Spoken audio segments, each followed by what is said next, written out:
मुझसे लोग पूछते हैं कि आप तो अच्छे खासे कवि सम्मेलनों में थे, पिछले 4-5 वर्षों से ये क्यों बोलने लगे? पहली बार आपको बता रहा हूं, गुजरात आया हूं। 2017 में मेरी बिटिया पढ़ने के लिए विदेश गई। दुनिया के एक बड़े इंस्टीट्यूट में उसका दाखिला हुआ, तो मैं उसे छोड़ने के लिए लंदन गया। जाते समय मैंने कहा उससे कि ये रामचरितमानस का गुटका है, इसमें हिंदी अनुवाद भी है, अकेली रहेगी, अभी 17.5 साल की छोटी सी बिटिया है, तो कभी मन ऊबे बेटा तो इस कहानी को पढ़ते रहना। तो जैसे पिताओं को बेटियां ज्यादा प्रिय होती हैं और माओं को बेटे ज्यादा प्रिय होते हैं, तो मैं उसके हॉस्टल का कमरा सेट करवाने लगा। घर में काम आने वाली दवाइयां, बेटा पेट दर्द हो जाए तो ये ले लेना, कुछ और हो जाए तो ये ले लेना, माथे में दर्द हो जाए तो डिसिप्लिन ले लेना। तो मैंने मानस भी एक उत्तरीय में लिपटी हुई रख दी। मैंने कहा बेटा कभी मन हो तो इसको पढ़ लेना। जी पापा। 2-3-4 महीने बाद कार्यक्रम हुआ मेरा लंदन में, मैं गया तो मैं उसके यूनिवर्सिटी गया, उसके रूम में गया तो देखा कि जो गांठ में उस कपड़े पर बांध के आया था वो खुली नहीं थी। तो मैंने कहा बिटिया ये पढ़ी नहीं? नहीं पापा समय नहीं, मैं पढ़ लूंगी।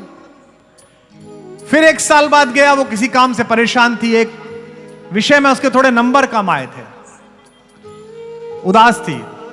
तो मैंने उसका कोई बात नहीं, तुम्हें मानस पढ़नी चाहिए थी। उसने कहा जी, उत्तर नहीं दिया। 2-3 दिन बाद मैं टेम्स के किनारे शाम को उसे टहला रहा था, खाना खिलाने ले गया। तो मैंने उसको कहा कि बेटिया 3 बार मैंने तुम्हें बोला मानस पढ़ लिया करो। तो उसने बड़े सकुचाते हुए मुझे कहा अच्छी बात है पापा, पर जिस व्यक्ति ने अपनी गर्भवती पत्नी को एक्साइल दे दिया, वनवास दे दिया, आप सोचते हो कि वो मुझे बता देंगे, उनकी कहानी बता देगी? तो मैंने उसको कहा कि ऐसा तो हुआ ही नहीं कभी, भगवान ने कभी हमारी माता को वनवास नहीं दिया।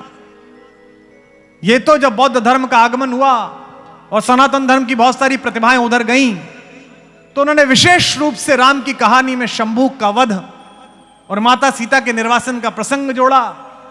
तीनों लोकों के मंगल के लिए अपने कंठ में विष धारण करने वाले शिव को गंजेड़ी और नशेड़ी बताया गया।